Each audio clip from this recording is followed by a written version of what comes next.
ladies and gentlemen. Fresh week, new energy, power-packed content on this edition of shows. If you've just now stumbled upon the network, you are locked and loaded on the hottest form of Alabama football talk. It's in my own words with yours truly. I am Stephen Smith of Touchdown Alabama Magazine, and I am live in studios. Before we dive into recapping the A-Day game, gotta pay some homage to the man, the myth, the legend, the GOAT, Tiger Woods. He is back. Gets his first Masters tournament win since 2005. His first major tournament win since 2008. Despite all the things he has went through in his personal life, Tiger back on the mountaintop again. Got the huge win over the weekend in Augusta, Georgia. He was vintage Tiger, focused, precise, accurate, strong, energetic. But Tiger we all knew, loved, grew up watching on television. So kudos to Tiger, showing that he can still get it done, rocking that green jacket once again. As we dive into now, recapping the Alabama spring game, Crimson Tide having its 13th annual A-Day game over the weekend inside Bryant-Denny Stadium in front of a crowd of what was reported 60,000 plus. Nick Saban would have wanted to have more, but with the rain, mist, inclement weather, things like that in the elements, it is what it is. But Team White getting a 31-17 win over Team Crimson. And though Nick Saban mentioned in his press conference after the game on the media making stars out of players and that he's sick and tired of doing that, well, Nick, it's in my own words. I'm the host of the show. And to start off this first edition of shows, I'm diving into my 5 takeaways from the spring games. Here we go, folks. Takeaway number 1. Mac Jones at this point has locked up the number 2 spot in terms of quarterback behind Tua Tagovailoa. Now, Talia Tagovailoa, the younger Hawaiian Prince, did some good things. Had 93 passing yards, if I'm not mistaken. Did have a touchdown pass to Jalen Waddle in which he was scrambling like Fran Tarkin to meet Steve Young and gunned the dart to the back of the end zone. Jalen Waddle having the ability to make everybody look good. Made a nice catch there. The younger Tagovailoa did some great things, and he's going to look to further try to close that gap as Alabama enters summer workouts and fall camp.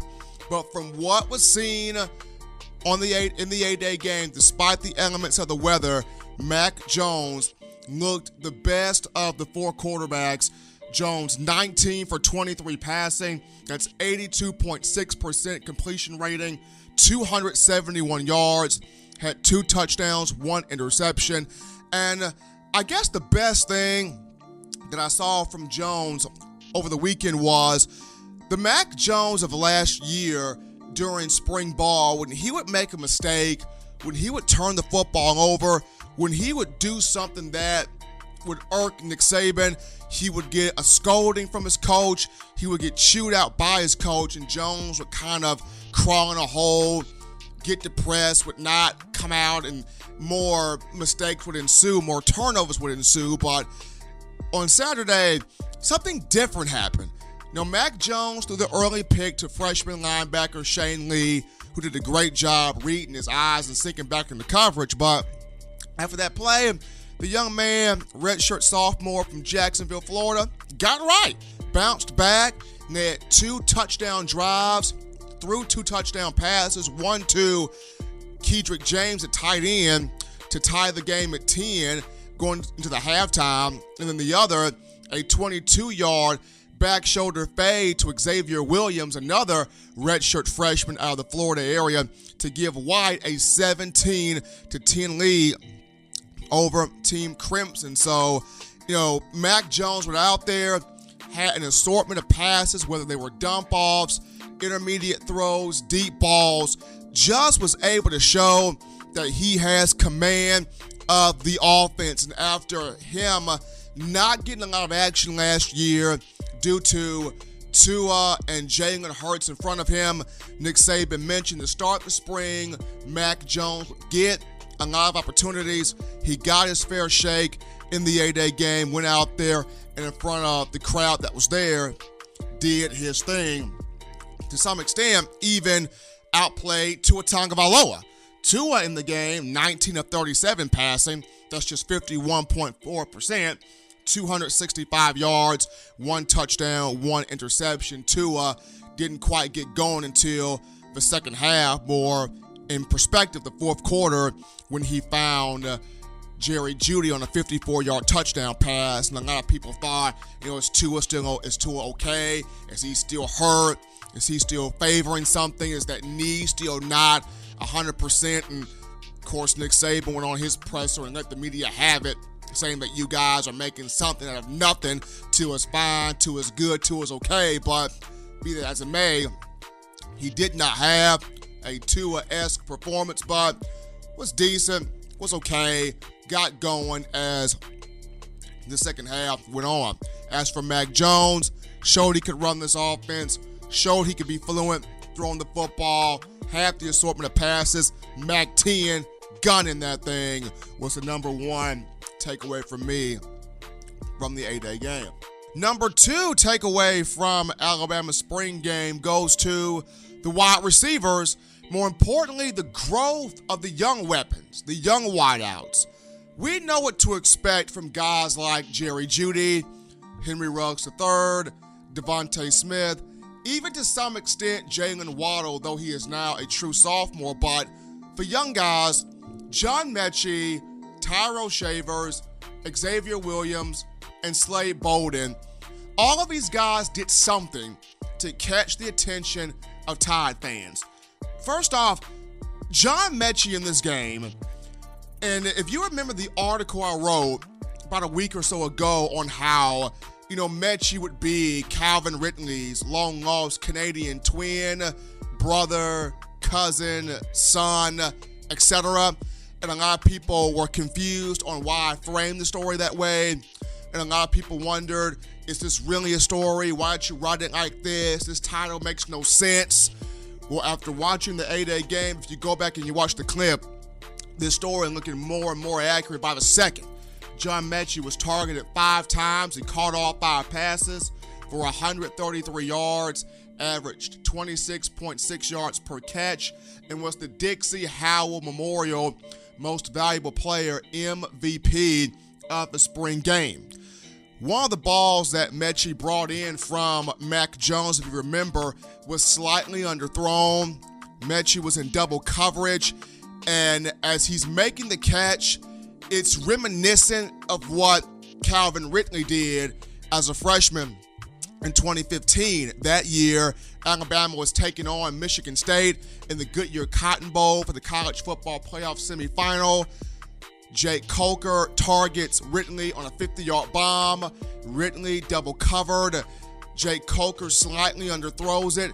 Calvin Ridley is able to recognize where he is in relation to the ball, in relation to the coverage, and in relation to where he is on the field. He's able to stop, adjust, contort, locate the ball, and bring the ball in the exact same manner. On Saturday, John Mechie, despite the rain, identifies where he is in relation to the ball, in relation to the coverage, stopped, adjusted, contorted his body, and brought the ball in for a major 49-yard reception. Just looked absolutely in sync on the field. And though 2019 may not be his year due to all the older guys in front of him, 2020, definitely his year. Coach Saban talked about his speed, his strength, his toughness, his catching ability. Thinks this young man is going to be a very, very fine player. Me personally, I would love to see him on special teams, just find some way, form, or fashion to get the ball in his hands. But Mechie, big-time performance. Aside from him, Xavier Williams, Ziggy, the redshirt freshman, 2 catches for 35 yards and a touchdown, 22-yard reception on that score. Tyrell Shavers, the 6'6", 205-pounder out of Louisville, Texas, had 4 catches for 45 yards. Really wanted to see more from Shavers this year. And Slade Bolden out of Louisiana had 1 catch for 6 yards and also completed a pass for 32 yards. So the young guys getting it done. Mechie, though, of that group, the marquee star for the day. The third takeaway for me from the A-Day game goes to the defensive side of the football. More importantly, the future at inside linebacker. We'll get to that in a moment.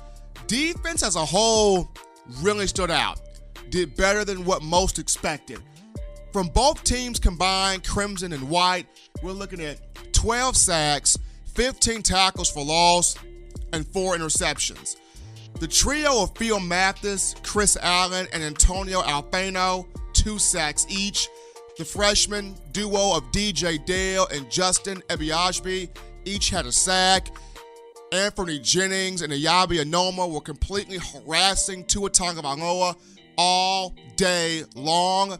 But in terms of just the linebacker perspective here, Josh Mcmillan played well.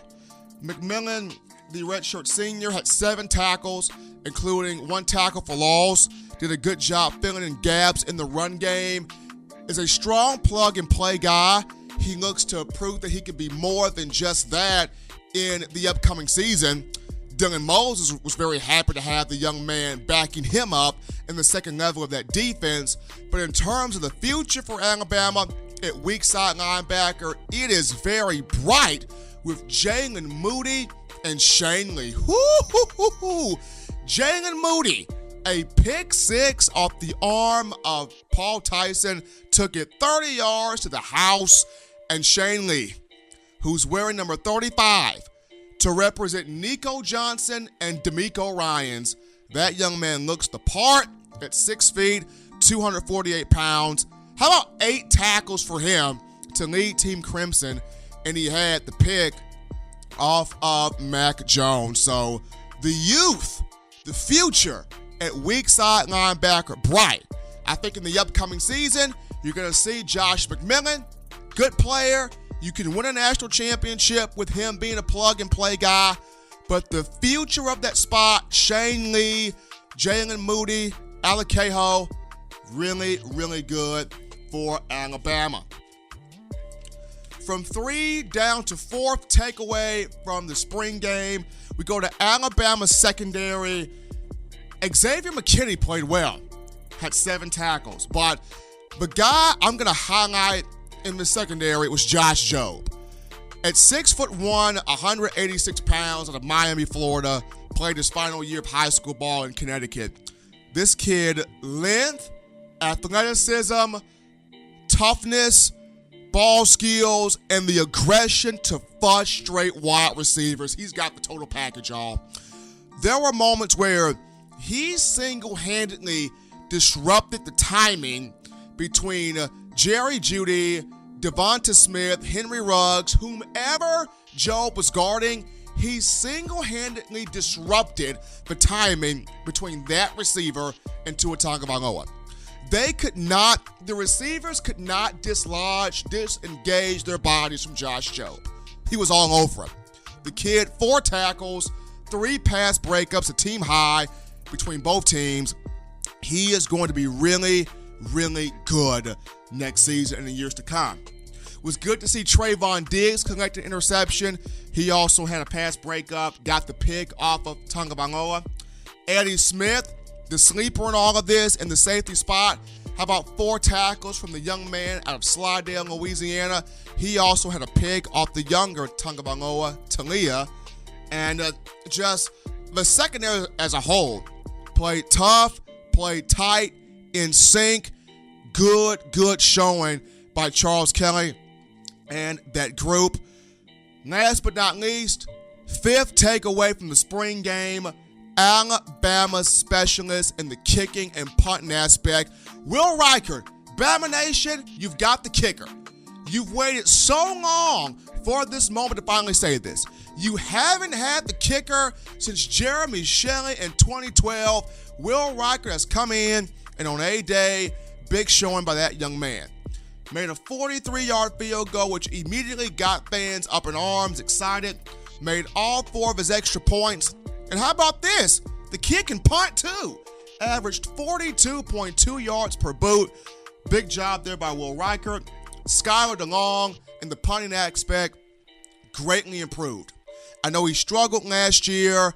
Part of that reason was he was filling in for the legend, the GOAT, the greatest to ever do it in J.K. Scott. And then also there were moments where Alabama was trying to change Skylar DeLong's punting style, trying to make him more of that rugby-style guy. That's not his swag. That's not his feel. That's not his level of comfortability. Nick Saban, Jeff Banks changed it up to, well, now Skylar, just go out there and do what you do. And he did what he did. Averaged 47.5 yards per punt on 4 boots. Dropped 2 of his punts, inside the 28-yard line and had a long of 54 yards. So, kicking game even got right in the A-Day game. So, running back through these again here, for me, my 5 takeaways from the spring game. Number 1, Mac 10, Mac Jones locking up the number 2 quarterback spot. Talia Tagovailoa trying to close that gap. But Mac Jones on the A-Day game showed fans, hey, baby, I can run this offense. He was number 1. Number 2, the growth of the young wide receivers, in particular, John Mechie. Watch this kid this season. He may not do much, but watch him this season. Definitely watch him in 2020 because that's going to be his big year. Number 3, the future at inside linebacker, very high. Josh Mcmillan, strong plug-and-play guy, but the future at inside linebacker, weak side in particular, with Shane Lee and Jalen Moody, really, really good.